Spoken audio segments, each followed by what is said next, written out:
Thank you very much indeed, Laurie. I shall do my best to live up to at least some of that, but I hope I won't disappoint. My topic today is joining up the dots in a new world order, convulsions in the Arab and Muslim world, what the West is facing and where Israel fits in.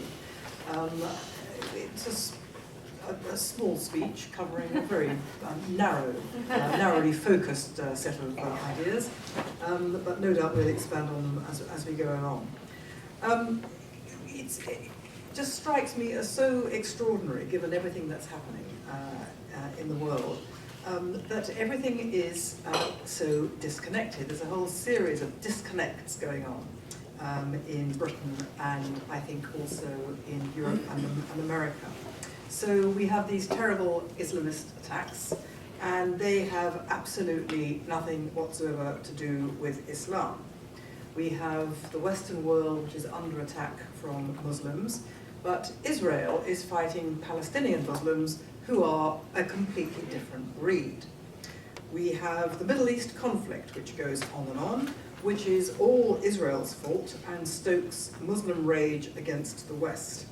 We have the dislike of Israel as illegal, illegitimately acting bullies, but that dislike of Israel has nothing whatsoever to do with anti-Semitism, as some people call it, or Jew hatred, as I call it. Now, these and other things are not disconnected, they are all intimately connected, and the failure to join up these dots correctly, I think, has produced this rather comical, if it wasn't so tragic, phenomenon in which the West is continuously being utterly shocked. It was shocked by 9/11. Where did that come from, it said to itself. It was then shocked in Britain by the 7/7 bombings. Where did that come from?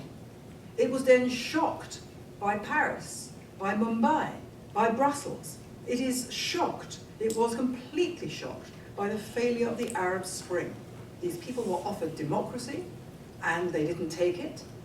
There was bewilderment and incomprehension and shock all over again.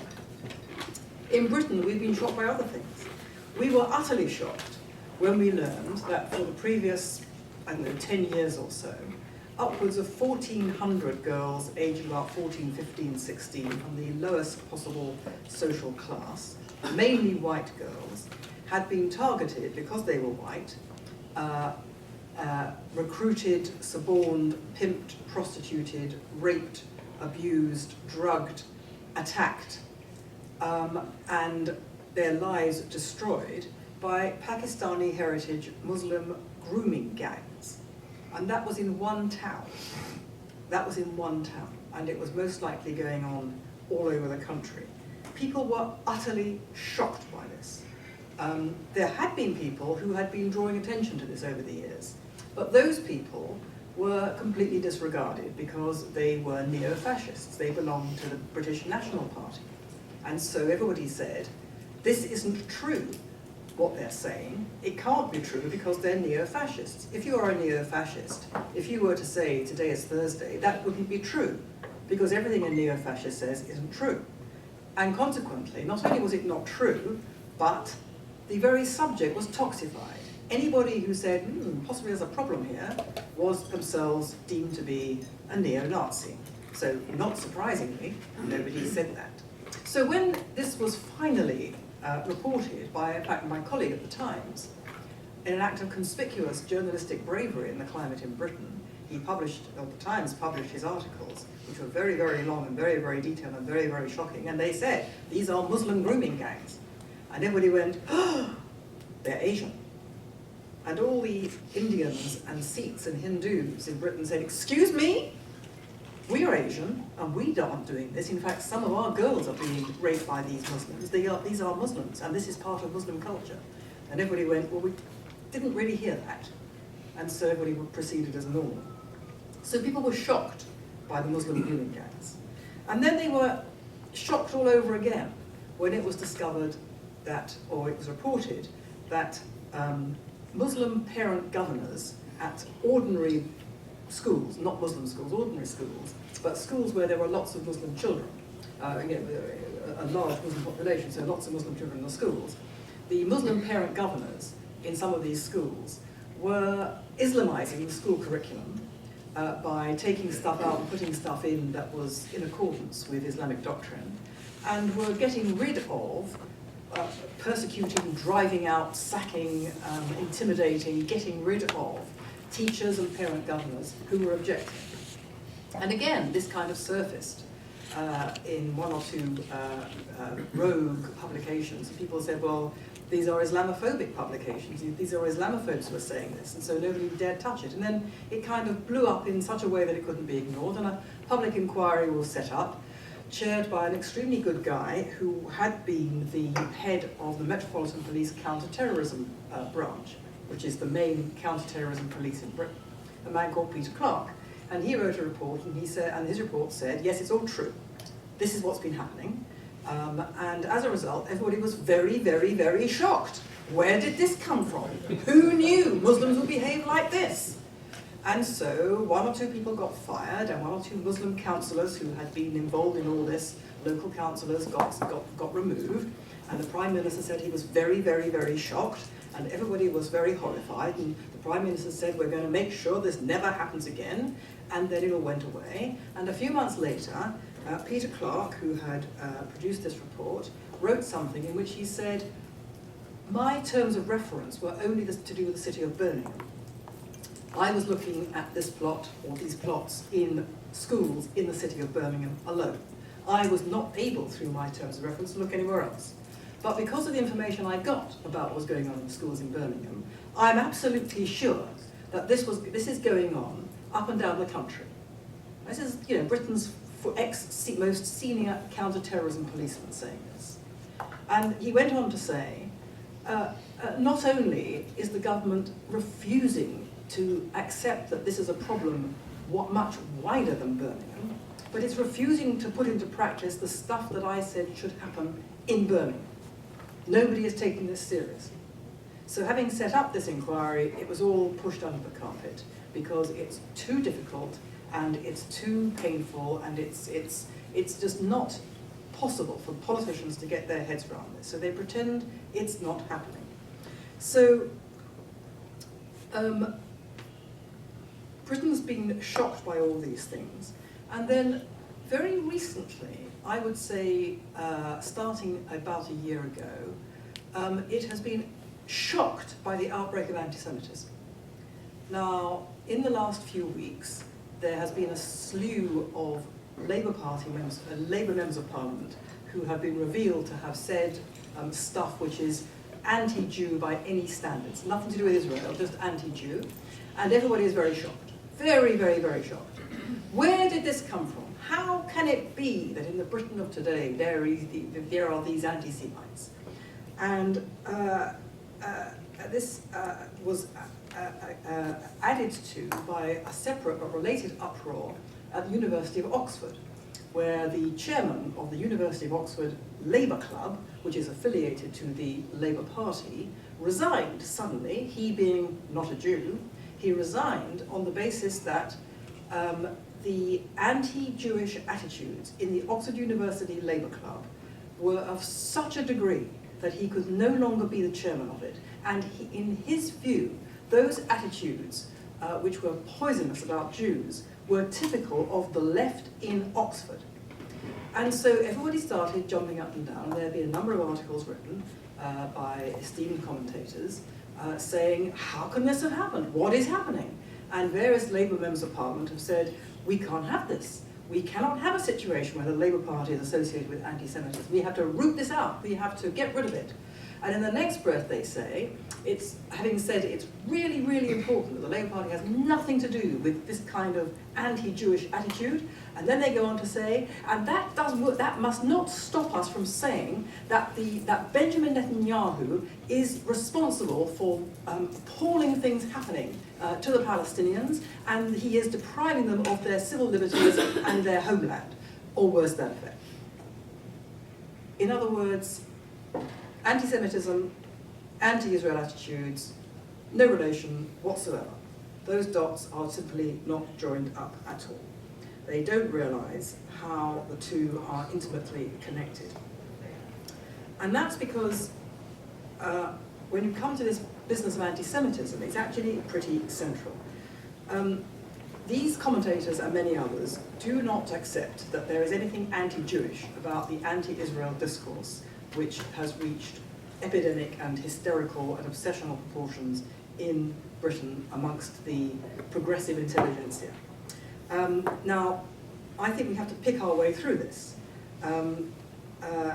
I think there is a distinction that is very important, distinction that should be made between the thing and the people, between the prejudice and the people proposing the prejudice, promoting the prejudice.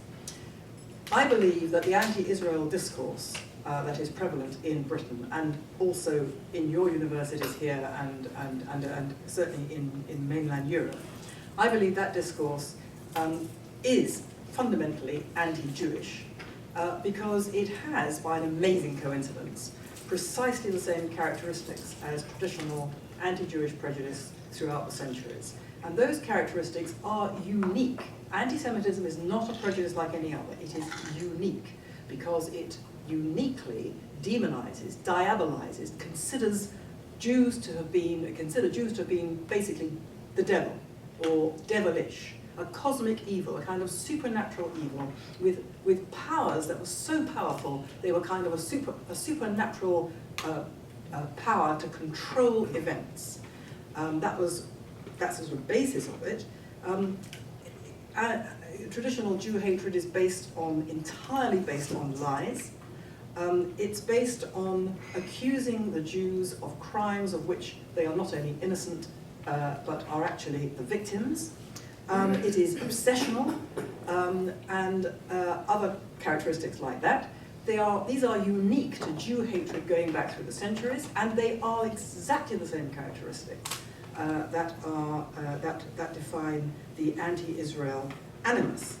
Now, the people who go in for the anti-Israel stuff, who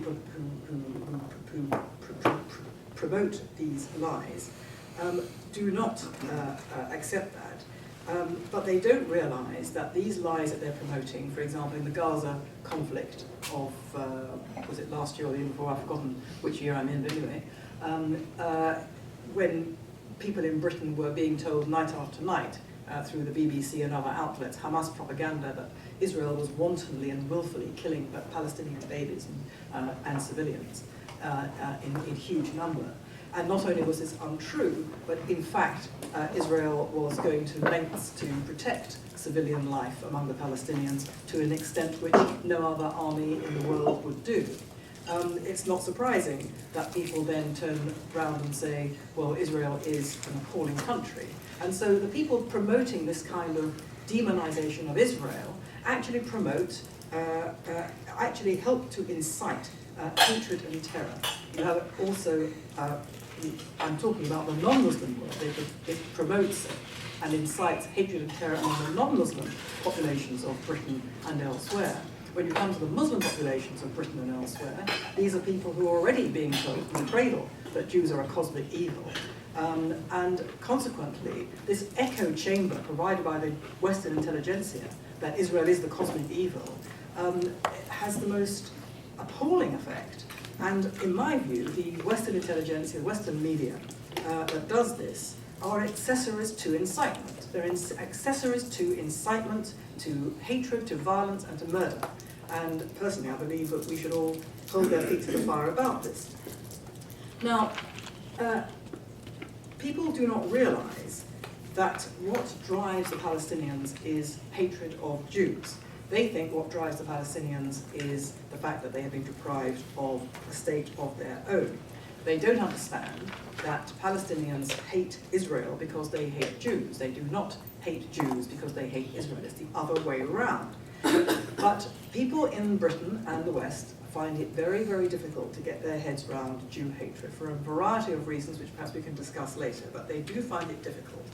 And I think we saw this disconnect after the various Paris atrocities. The massacre at Charlie Hebdo gave rise to claims that that magazine was responsible for the attack by publishing cartoons insulting Islam.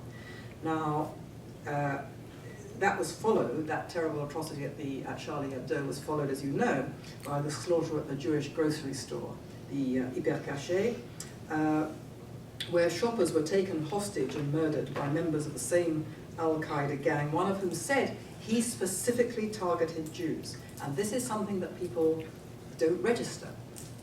Yes, there are these terrible attacks which are multifaceted. They take place in different places at the same time, and they slaughter a very large number of people, apparently indiscriminately, but I mean they're targeted because they are not Muslim. But within that, there is very often a specific targeting of Jews. We saw this in the Mumbai multifaceted massacres, where, for heaven's sake, it was a Chabad, a tiny Chabad outfit. I mean, who would have thought that this would have been involved? And people kind of assumed it was involved almost by accident. But actually, the Indian press revealed that it wasn't by accident. It was deliberately targeted. They sought out this little Chabad place, which was in the back street somewhere. Not only did they seek it out, but they said it was the most important part of the attack. And we see this all the time, this particular targeting of Jews, but this is not ever noticed. Again, the Charlie Hebdo stroke Hyper Caché attacks. People said, you know, how dreadful that Jews have been attacked. How dreadful. As if it was something new in France. French Jews have been under sustained onslaught in France for several years. Ilan Halimi, in 2006, a 23-year-old boy was kidnapped, tortured and murdered in Paris by Islamic radicals. In 2012, 4 people, including 3 children, were murdered at the Jewish school in Toulouse, and so on and so on and so on. But in Britain, virtually none of this is reported. I mean, some of it is reported, but virtually none of it is reported. And so everybody says, we're shocked. We're shocked by the fact that Jews are being targeted. And there is something even worse than the fact that they kind of airbrush Jewish victimization out of the picture. After the Bataclan attacks, the attacks on Bataclan in Paris last November, The Times, my paper, interviewed residents of Paris in a particular story, and one woman said this. She was only one woman, but nevertheless, it was, I think, a significant remark. She said, every Parisian has been touched by these attacks, and she was referring to the Bataclan. Every Parisian has been touched by these attacks. Before, it was just the Jews, the writers or the cartoonists. Just them. They weren't people. They were in a different category. And then you also had John Kerry, your Secretary of State, who said, also the Bataclan atrocity, there's something different about what happened from Charlie Hebdo, and I think everybody would feel that. There was a sort of particularized focus and perhaps even a legitimacy in terms of, not a legitimacy, but a rationale that you could attach yourself to somehow and say, okay, they're really angry because of this and that. This attack, this Friday, was absolutely indiscriminate. So that was worse. That was worse. Where they're targeting Jews, well, we all know what that's about, don't we? So we can discount that. But now they're targeting people like us. So, you know, why are Jews different from all other people? I mean, why are Jewish attacks different from all other attacks? And this is important, because it's not simply that this suggests a kind of nasty set of attitudes. What it shows is that people don't realize that what is driving the Muslim hatred of the West and threatening themselves is the same as what is driving the hatred of Jews. They ignore the fact that, rooted in Islamic doctrine and appropriating obscene Nazi motifs, demonic Jew hatred pours daily out of the Muslim world. And this is not just a threat to Jews. It is the principal driver of the Islamist onslaught against the West. From the founder of modern radical Islamism, Sayyid Qutb, through the writings of Osama bin Laden to the Hamas Charter, Islamists contend that the Jews have created the evils that they must eradicate. America, modernity, and the West, because these things are all connected. And behind America, modernity, and the West are the Jews. You can see it in the Hamas Charter. It would be comical if it wasn't so appalling. The Jews, in a particularly lunatic passage, the Jews are held to be responsible for every single thing to do with modernity, from the French Revolution onwards. French Revolution, Industrial Revolution, development of capitalism, development of communism, development of sociology, League of Nations, First World War. Everything that's defined our modern age, the Jews invented the lot. Now, that's the Hamas, but if you read other Islamist ideologues, they're basically saying the same thing. They think the Jews control the entire world. They have demonic power. And the Jews are behind modernity. And modernity is the great threat to Islam. And modernity is embodied and carried principally by America. So America is the main target because it's the carrier of modernity. But behind America, as we all know, are the Jews who run America. So because they are paralyzed by their phobia about Islamophobia, because they're hung up by their obsession with Palestine, and because they're twisted by Holocaust guilt and other things, into a profound reluctance to accept the fact of continuing Jewish victimization, Britain and Europe have failed to grasp that the fate of the Jews in both Israel and the diaspora is inextricably bound up with the fate of the West. So the amplification of the hate against Israel, which the Western intelligentsia goes into, is not just doing terrible harm to Jewish security in the diaspora and in Israel, it's also a suicidal, self-destructive tendency, which is actually harming the West themselves, because they are amplifying the hatred that is driving the hatred against themselves. So there is another reason why victimization of Jews is considered different from all other victims, because the Western intelligentsia operates on the basis of a fixed narrative, which can't be gainsaid. And the narrative is Palestinian victimization. Palestinian victimization is a fact, and it's the driver of Muslim rage. Oh, but Jews are being targeted. Well, that doesn't fit. So it's so inconvenient, they push it to one side. So that's another reason why we don't get any acknowledgement of Jewish victimization. So that's one set of dots that's not being joined up. But then we have the whole business of the denial of what is going on in Islamist aggression. And of course, it's said it's nothing to do with Islam. Now, why can't people see all this?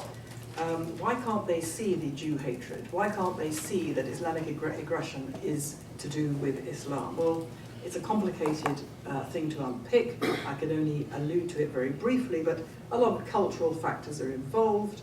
The whole business of victim culture, where you have self-professed or groups that are accepted as victims. Victims are defined as people without power. So note, Jews cannot be victims because Jews run America and run the law and run the media. So Jews have power. So Jews cannot be victims. That's how that works. But you have a situation where victim culture means that people who are victims are protected groups who can't do wrong. If you're a victim, you can't be a victimizer. There you go. Once you're a victim, you get a free pass because you can't be a victimizer. And anyone in the developing world is a victim because the developing world is a victim of the West. So the West can never be a victim. When America was attacked on 9/11, people in Britain said America had it coming to it. America can't be a victim. America's too powerful. Powerful people can't be victims. That's how that works. And this has produced a kind of mindset of blindness, which is really very, very striking. It was illuminated, again, for me, just a few days ago, perhaps a couple of weeks ago. There was a murder that took place in Glasgow, a Muslim, a man called Assad Shah. He's an Ahmadiyya Muslim, i.e. Not a violent Muslim at all. On the contrary, he loved Christians. He loved Christians, and he had wished his customers in his corner shop Happy Easter, and he was then murdered. So this appeared in the paper, And I could feel people poised to say, here we have the evidence of Islamophobia. This Muslim is murdered. This is what's going to happen now. More Muslims are going to be murdered because of the hysteria against Muslims that is being fermented by Islamophobic discourse. I held my breath. I thought, oh my goodness. And then somebody was arrested, and he was a Muslim. And he has been in court, and he said he murdered this man because he was a bad Muslim, because he had been too nice to Christians. And you know what? It's not been reported. If this man had been murdered by an Islamophobic person, can you imagine? I can only imagine the wall-to-wall coverage and the breastbeating. We're becoming Islamophobic. No Muslim is safe. Nothing. Nothing. No one cares because it's not the narrative. Oh, Muslims kill Muslims? That doesn't fit, because that might suggest there's something wrong with Muslim culture, and maybe we've all got this completely wrong, so no interest whatsoever. And then, after that, a Muslim human rights lawyer in Glasgow, Ahmed Anwar, who apparently has a history of speaking out very bravely against Islamist extremism, he condemned this murder in Glasgow of this chap, Assad Shah, as an appalling act. And he condemned also the terror attacks in Brussels and in Lahore, and he is now in hiding for his life. Go figure. So meanwhile, we have the BBC, which still won't acknowledge anything to do with Islam in all of this. We have, going back a bit, President Sisi of Egypt, who made an incredibly important speech at Al-Azhar University in Cairo, was it a couple of years ago, a year ago, not that long ago, in which he said to the assembled imams at Al-Azhar, and Al-Azhar is the place which is the nearest thing Islam has to a kind of theological super college, where the Islamic jurisprudence is decided, terribly important in setting the Islamic standards of behavior. And he said to all these imams, we have to have a revolution, we have to have an Islamic revolution, an Islamic reformation. We cannot have a situation where 1.6 billion Muslims are attempting to murder the rest of the world. That has to stop. We have to reform the religion. In Britain, that speech to this day, to my knowledge, has never been reported because it doesn't fit the narrative. So, rolling on, we have the head of the security service MI5, Andrew Parker. After the Paris attacks, the head of MI5, Andrew Parker, issued a very, very chilling warning that the terror threat in the United Kingdom is higher than it is in France, higher, and approaching a level which is just, beyond critical, right? And then he said, and this is because there are so many British Muslim boys and girls who have been recruited by Islamic State, okay? Right, fine. He then said, Islamic State is, quote, neither Islamic nor a state. Not Islamic. Islamic State, which sets out to establish an Islamic caliphate, is not Islamic. What is it? What is it? Probably it's just sort of extreme, and it probably subscribes to an ideology. What is the ideology? Well, it's just an ideology. I mean, this is beyond lunacy. And so we roll on to our other parts of the establishment which are equally in denial. Universities, some are better than others. They're basically presiding over these ugly incidents. You have them here too. Israel Apartheid Weeks, BDS motions, anti-Israel conferences. And they are presiding or allowing to happen events which are, they have speakers and they have presentations which, in my view, incite violence and hatred against Jews, and they are allowed on the basis that we must not prevent freedom of speech.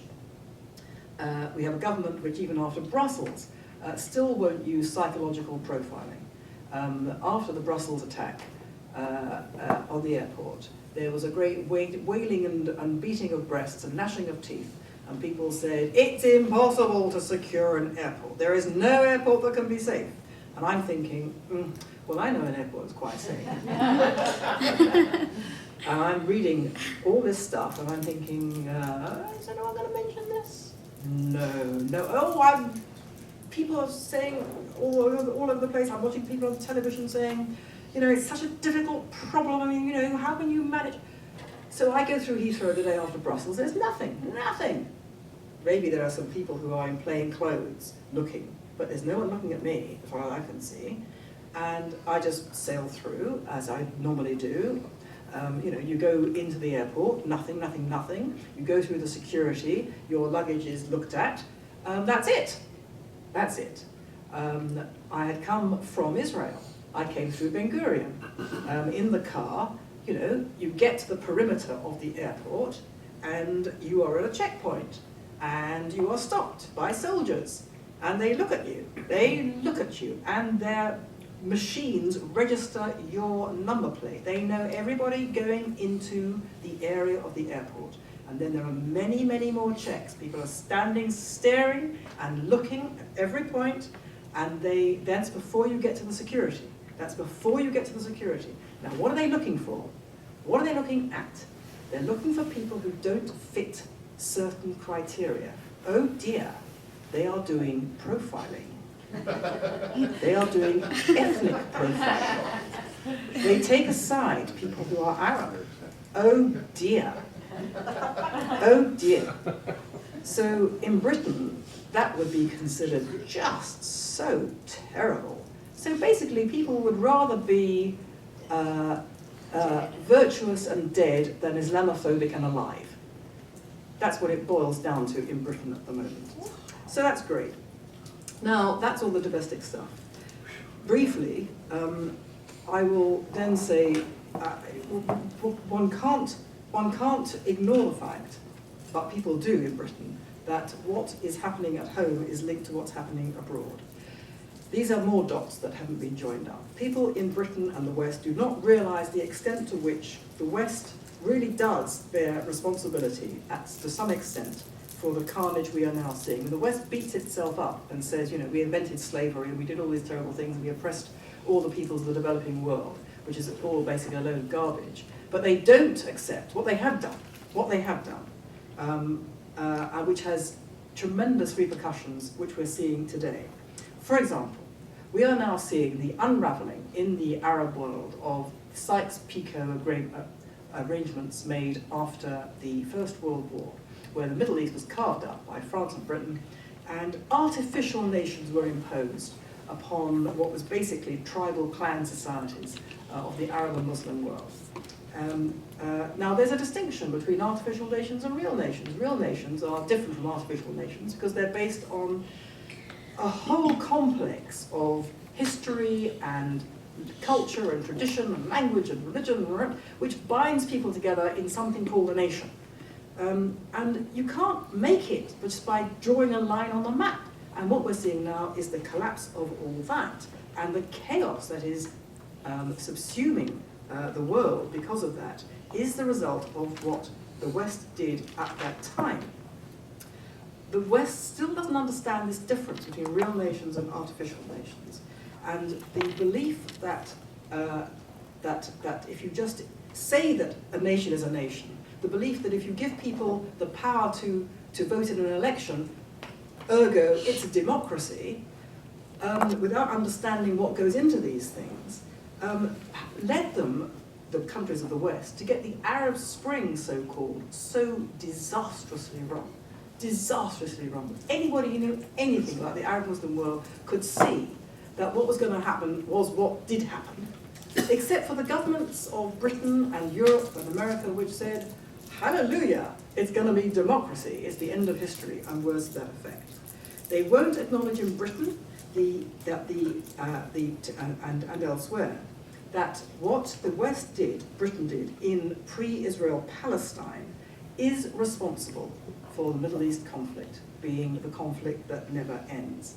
And this is also a long and complicated argument, but to cut it very short, the two-state solution, which we're told is the solution to this problem, was proposed by Britain in the 1930s when it offered the Arabs of Palestine a state of their own, and it was refused, and war continued ever since. But the point about that two-state offer was this, that Britain offered the Arabs a state out of, to be carved out of Palestine in response to the Arab attempt to exterminate before birth the Jewish state that was in the process of being formed, and for which Britain had a legal obligation in connection with that to settle the Jews throughout Palestine.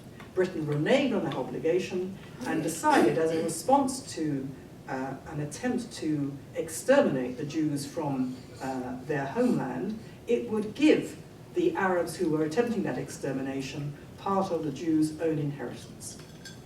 Now, if you reward terror like that, you incentivize it.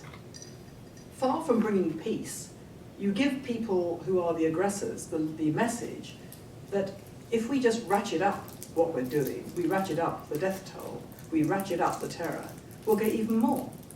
And to this day, the West is continuing to do this because of a number of reasons, but they do not understand that in order to arrive at a solution to a problem, you have to identify the problem correctly. The problem is not that there is no state of Palestine, the problem is that the Arab world still wants the state of Israel gone as a Jewish state, and the reason why that problem doesn't go away is that the Western world, which originally incentivized that attempt, continues to do so. And nobody will actually say this. So that is an astonishing denial of reality which the West is still going in for. And it is still exacerbating that by giving into terrorism abroad. So France voted for the Palestinian ultimatum at the UN, thus rewarding the tearing up of treaty obligations, rewarding terrorism, rewarding Jew hatred. Mr. Obama, who after the Paris massacre intoned free expression and a free press are principles that can never be eradicated, is busy appeasing and incentivizing the Iranian terrorist regime which jails, tortures and executes political opponents. Indeed, the radical disconnect of the West from reality is most startling over Iran, because the West refuses to understand that the unique qualities of Jew hatred, based, as I said before, on cosmic evil, on the imputation of cosmic evil, that Jew hatred is the signature motif of regimes who have non-negotiable agendas. If they believe that the Jews are this demonic conspiracy, then by definition, those regimes are irrational. And yet you have a situation where President Obama said, the Iranians are not irrational. Why did he say that? He said that because he said they can't be irrational because they have a very developed sense of their own self-interest. Well, you can have a developed sense of your own self-interest and still be irrational. I mean, you can have strategic cunning, you can have shrewdness, you can have an educated understanding of world politics, but you can still be driven. If you are driven by the belief that you are about to bring about the apocalypse and the return to earth of the Mahdi by eradicating the Jews, I would suggest that you're deranged and you cannot be negotiated with. But the West wants to believe that everybody is like itself. Everybody is governed by reason. Everybody is governed by self-interest. They are all able to be negotiated with. And this brings me to perhaps the most important underlying point. Why do they think this? Well, partly it is Western colonialism. They think everyone's like them, the West. But also it's because they're very secular. And, I mean, obviously there are some Christians and Jews among all these people, but basically it's a secular outlook. And secular people basically think all religious people are bonkers. They think anyone who believes in God is sort of clinically insane or stupid. And they don't draw a distinction. So Bible-believing Christians, Orthodox Jews, Muslims, they're all the same, aren't they? They all believe in 25 impossible things before breakfast. unlike we secular liberals, who are all incredibly rational, educated and clever.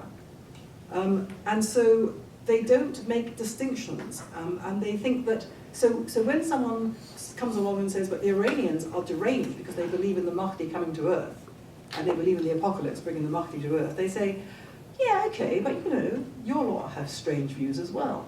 They don't understand the distinction. So this has all made the West very weak. The Islamists know it. And the West has done very many other things to undermine its own basic ethics, its own basic feelings of its own identity. It's undermined its own willingness to fight, because with the erosion of the nation under the doctrine of internationalism and universalism, that has done a really terrible thing to the West. In the wake of the Second World War, Europe decided that the reason why the Holocaust had happened was Nazism. The reason for Nazism was nationalism. The reason for nationalism is the existence of the nation. You get rid of the nation, you get rid of nationalism, you never have war again, you never have fascism again. So that gave rise to the European Union, which is supposed to be a kind of brotherhood of man in Europe. And it gave rise to what has been called here the doctrine of progressive transnationalism, or sorry, transnational progressivism, which is basically the idea that everything the nation does is illegitimate because it's the nation, it's particular, it's discriminatory, it's based on a particular culture. That's not good. What we want is the brotherhood of man. We want universal values. So it's only supranational or international organizations, institutions, and laws which count. So the United Nations has a kind of sacred status.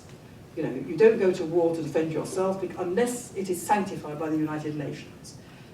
International law trumps domestic law. Universal human rights trump everything else. They are not universal, and they're not human, and they're not rights, actually, in my view. True human rights are rooted in the Hebrew Bible on the basis that we are all created equal in the image of God, and that's why we all respect each other as human beings. So-called universal human rights are man-made. They're all contingent because there are lots of them and they all contradict each other, and they rely on judges deciding on the basis of their own views which one should win.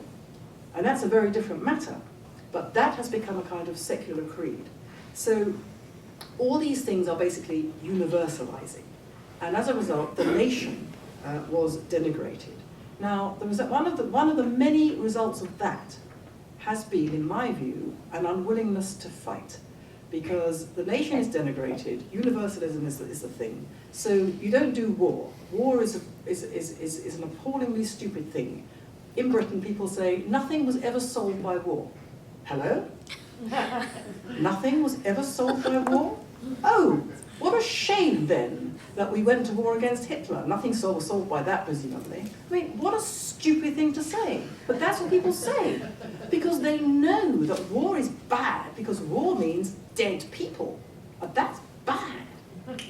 And so you don't do war anymore. If you do war studies or international conflict studies or whatever it's called, you're taught conflict resolution. You're taught that you must negotiate. You're taught about the sacred nature of the peace process. That's what you're taught. And you're taught that because there's nothing to fight for anymore, is there? There's certainly nothing to die for. I mean, I can tell you, in Britain and in France and in Germany and even in benighted Belgium, no one is going to fight and die for Brussels. No one is going to fight and die for the European Union. The only way, in my view, that Europe will ever defend itself adequately against the Islamist threat against it is if the European Union collapses and the nations become nations again and govern themselves again and become proud peoples who are governing themselves, and then they know what they're going to fight and die for. It's a democracy. It's their freedom. No one's going to fight and die for a bureaucracy which actually oppresses freedom and snuffs it out. So this whole universalizing thing, far from creating the brotherhood of man, has basically meant the West really can't fight for itself anymore. And I find this here as well, because of President Obama and his particular view that, you know, he had an agenda which was based on his view that America had done some really bad things which had bad consequences, particularly in the developing world. The developing world was in ferment against the West. He could make it all better by withdrawing America from this role that America had and bringing up these countries, these states like Iran, to take their part round the table of the countries of the world, the nations of the world, as equal partners. Then they would be brought in from the cold. But this happy nirvana relied on America taking a back seat. So it would no longer would America have this idea of itself as the exceptional nation, as the nation with the historic duty of policing the world, making the world safe for freedom. No. That had gone terribly wrong. So he withdrew America from this, and the result is what we can see, chaos. Where the result is that with America having retreated from this idea of itself as the exceptional nation, and with this doctrine of universalism paralyzing the nations of the West, we see the rise again of Russia and China, who can't believe their luck, and they are busy trying to revive in a modern fashion the idea of the Russian and Chinese empires, which are part of their mythology. And we see also in the Arab and Muslim world the chaos that is developing as a result of all kinds of stuff. But in that chaos, we see them looking to America and saying, that's over. Now we're on our own and we're going to do our own thing. So Saudi Arabia will say, now we get the bomb, because Obama has empowered Iran, and so on, and so on, and so on. So the rebalancing of the world is happening in large measure, not entirely, but in large measure, we're getting it terribly wrong because of all these mistakes we're making. So my conclusion is this: the West will continue to get all this wrong while it fails to join up all these dots. All the things I've been talking about are connected in various ways, and I hope I've tried to suggest ways in which they are connected. And I think also the Jews are central to the picture that should be painted. You know, in Britain, they say, when I say this, they say that's the last thing we want to hear. We spend all our time as Jewish leaders in Britain saying to people, the Jews have got nothing to do with anything. You know, we are irrelevant. Please don't look at us ever. And you're coming along saying the Jews are central. I mean, this is going to promote more anti-Semitism. So that's the argument we have in Britain. But Jews are central, in my view. There has to be, if the West is to survive, to recover and survive, there has to be a move from the universal back to the particular. We have to rediscover and reaffirm the value of the nation on the basis that only alliances between confident nations will make a difference and will protect Western civilization. The West has to realize that Israel's strength lies in understanding itself as a very particular nation, and similarly, America has to rediscover its own role as, again, as the indispensable nation. I believe that if the West is to defend itself, it also has to re-Christianize, a tall order, I know. How can it re-Christianize when it's losing so many people? One of the reasons why it is losing so many people is that it disavows its Jewish parentage. It knocks away the basis of Christianity. There are Christians who understand this very well. They say, without Judaism, Christianity is nothing. And so if you are, as the Christian churches are doing, severing themselves from the Hebrew Bible and severing themselves from the Jewish experience in Israel, then they are undermining themselves too. In Britain, they cannot confront radicalization until they join up these dots, until they start deprogramming vulnerable young Muslims' minds about the myths that they're told about Israel, about the West, because it's not just the Islamic doctrine which is recruiting these boys and girls, it's what they're told, that the West is out to destroy Islam, that the Jews are out to destroy Islam, the Jews are a cosmic evil, the West is about to destroy you, you've got a duty to stand up for your people, your culture, your civilization, and certain vulnerable Muslims actually understand that to be a call to arms. So you can't de-radicalize them unless you start confronting these myths. And among these myths, the West has got to start facing up to what it itself did in Israel, in pre-Israel Palestine, and it's got to start telling people the truth about the history of the Middle East. The collapse of Syria, Iraq, Yemen, Libya as sovereign Arab nation states means that for the foreseeable future, unfortunately, chaos and terror against us will rise exponentially. The West has to realize that the picture that it's looking at, if it joins up the dots properly, the picture it is looking at is war. It's war. Not this war against terror rubbish. It's war. Either they win, either their civilization wins, or we do. Either we win or we lose, but we have to defeat them in this war. And we have to realize, the West has to realize, that in this war, Israel is its indispensable ally rather than a cosmic foe. Unless the West starts joining up these dots, it's going to lose this war without even understanding that it is actually part of one. That's it. How do we counter the argument about the Iraq War? Well, the argument about the Iraq War is simply wrong. It's historically wrong, and it's factually wrong. The Iraq War was screwed up, but people assumed because it was screwed up, it was wrong to have done it in the first place. I personally don't take that view. There are many reasons why it was screwed up, but if people say because it turned into a disaster, that shows that America should not get involved ever again. Well, this is a complete non sequitur. I mean, so some wars are disastrous. Some skirmishes in wars are disastrous. If everybody thought over history that therefore we should never go to war again, nobody would ever defend themselves. In war, people make terrible mistakes. Terrible mistakes are made in the Second World War. If somebody had come along and said, if we had the kind of media rubbish that we have now in the Second World War, we would never have got off the first base, because at first base, various terrible mistakes were made, and people would have said, you see, we shouldn't have done it in the first place. Let's give up. It's ridiculous. To say it's a non sequitur is sort of the understatement of the century. I mean, what should have been done with the Iraq War was to learn from the mistakes. What were the mistakes we made? Why did we make them? And indeed, one of the mistakes that was made by President Obama, because I forget when this was, but it was after the surge. Mistakes had been made after the fall of Saddam Hussein. Right, there was the terrible price was then paid. Along comes General Petraeus. There is a surge. Brilliant military thinking is put into practice. They finally get it right. They finally work out what they should be doing. And Iraq is on the way to being stabilized. And then Obama comes in and pulls out America.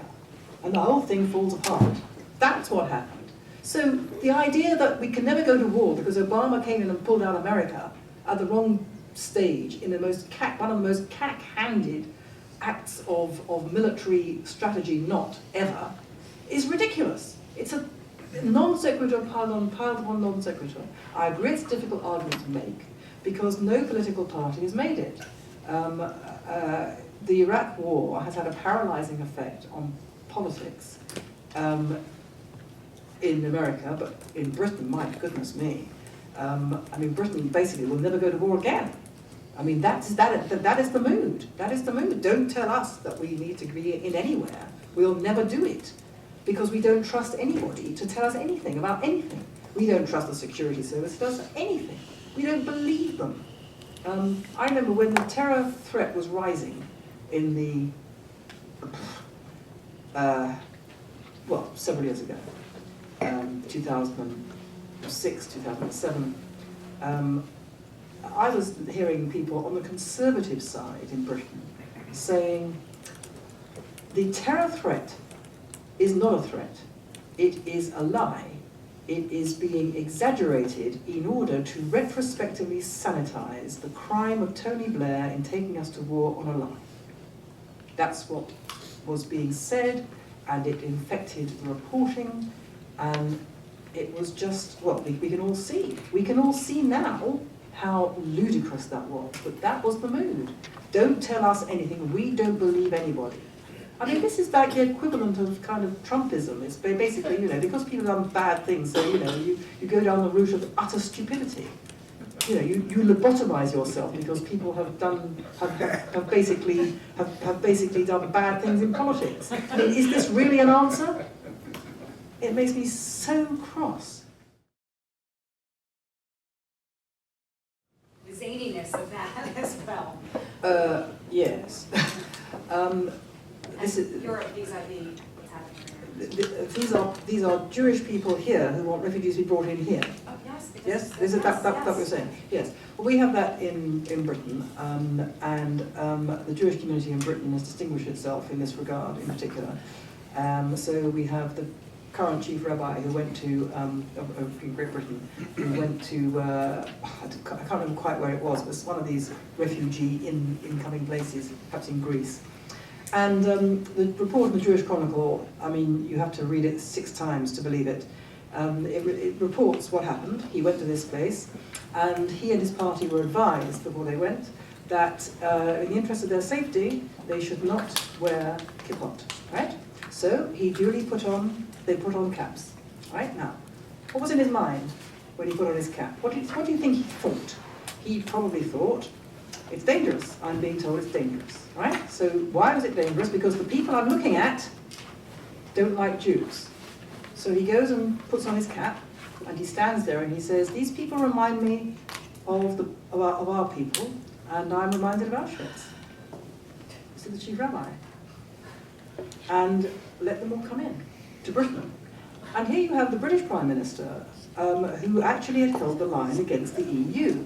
The British Prime Minister had said, we are not going to take this tide of refugees because we don't believe half of them are refugees anyway, but we're going to take proper refugees, we're going to go to the camps, and we are going to select, personally, 20,000 only. And those hand-picked 20,000 whom we will guarantee are real refugees, and furthermore are real refugees who will not hurt us, we will bring them to Britain. Now leave aside whether or not that is true and sensible. He limited it, grossly limited, greatly limited it. What do you think he thinks when he's presented with the chief rabbi and associated Jewish bigwigs in Britain saying, let them all in? He takes a rather dim view. He says, for God's sake, Jews, what do you think you're doing here? I mean, this is the madness of it. So first of all, they're not all refugees. Only about, as far as I can remember, 40% estimated are from Syria. Whether they're refugees or not, a lot of them, we don't know how many, but a lot of them are have radical views, and some of them may even have terrorist sympathies, and there is no way of checking. So from the point of view of security, this is madness, and from the point of view of demography, it is absurd. We're not talking about a refugee crisis. We're not talking, the word refugee is being misused. We're talking about a phenomenon of a mass migration from south to north in the world. Because in the south, in the developing world, there is a lot of aggravation going on of various kinds. Tyranny, despotism, war, civil war, genocide, and all the rest of it. And people, not surprisingly, want to leave, and the whole industry has grown up, which is making billions and billions of dollars out of trading in that misery and getting them to leave. But they can't all leave because the rest of the world can't take them. So it's not a refugee crisis in any sense that can be understood as such. And when our community says, but this is just like us, we were refugees, they need their heads examined. And in fact, they are denigrating what happened to us, because it's not the same as this at all. It is a qualitative, not just a quantitative, a qualitative difference. And they're saying it for entirely emotional reasons. Because we are programmed as Jews, you know, we're all strangers in Egypt. Well, excuse me, these people are Egypt.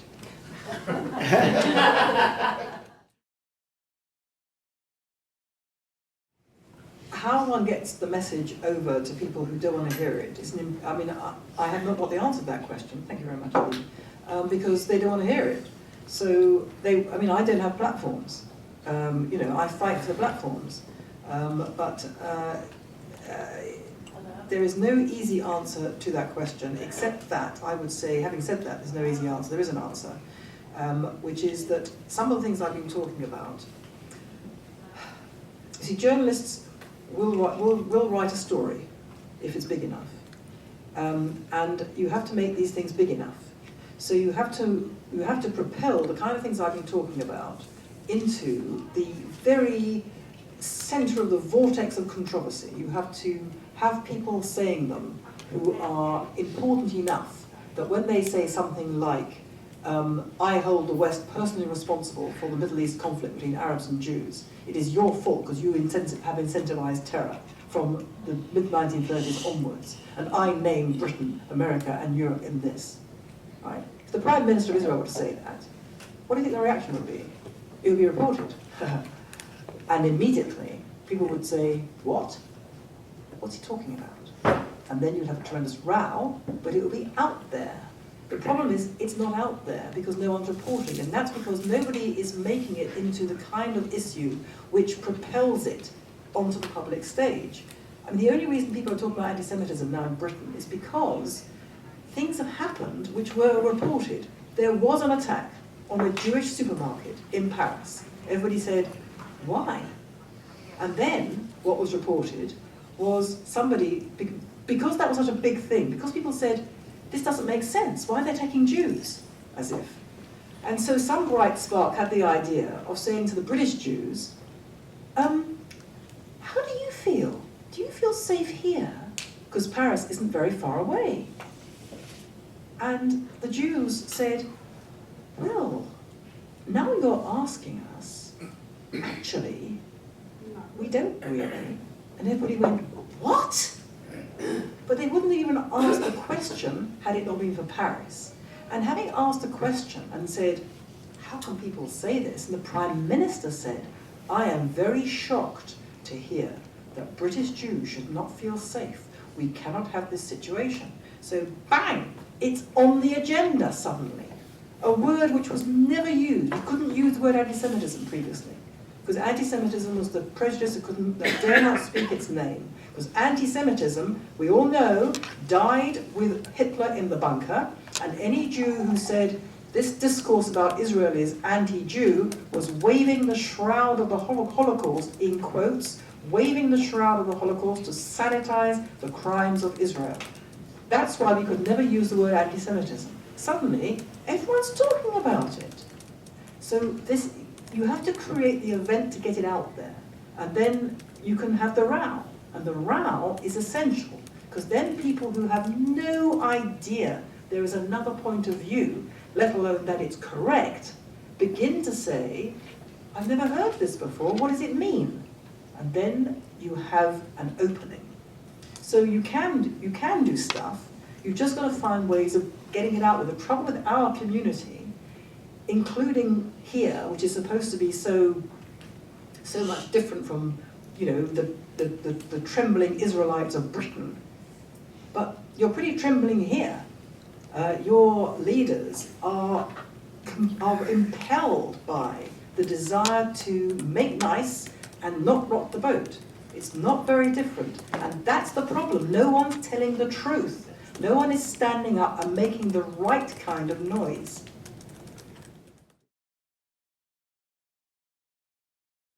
Well, the military recognise it, and the intelligence service recognises it in Britain. In benighted Britain, the military and the intelligence service know very, very well, and they work very closely with the Israelis, one is led to believe. The problem is at the political echelon, and that's to do with a whole bunch of stuff which kind of, it's like cognitive dissonance. At the military and intelligence level, Israel is our indispensable ally. At the political and public level, they are the rogue state and we find them just dreadful. And the two go simultaneously. So, I mean, that's the weirdness of it.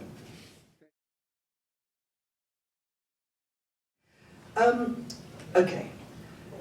Radical Islam is an interpretation of Islam. It's an interpretation which has held sway for a very large amount of Islam's history. It accounts for the fact that Islam, in its historical sense, is a religion of conquest.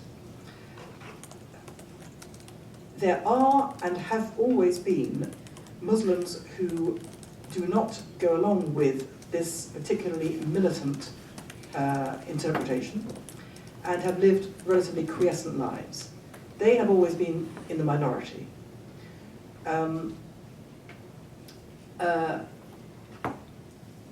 I think we have to be very careful, and why I use the word Islamist is because there are millions of Muslims who are pretty quiescent, who are not political. The problem about radical Islam is that it's political Islam, and you could say that Islam is political, fine, but nevertheless there are Muslims who don't operate on that basis. And that's fine, and we have to find a way of acknowledging those people exist, which is why I use the term Islamist as opposed to ordinary Muslim.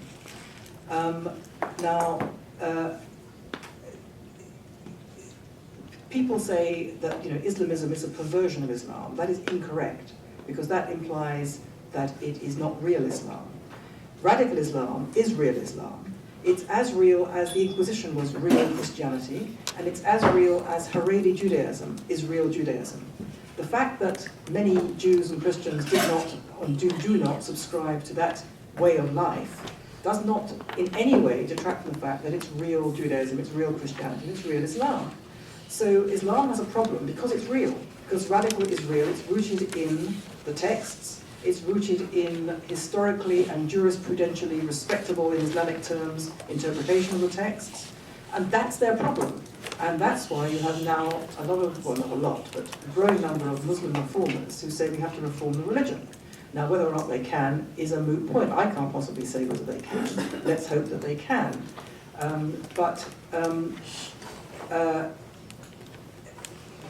I think it's, I know the argument which says, if you talk about radical Islam, it's misleading because Islam is the problem. I think Islam is the problem, but I think that a lot of Muslims are not the problem. And we have to, I think we have to find a way of accommodating those two things that seem contradictory. But there are a lot of Muslims who don't know about Islam, they're very uneducated in it, or even if they do know about it, they don't want it, and they just take from it what they want, which is a kind of spiritual guidance and so on and so forth, and that's fine.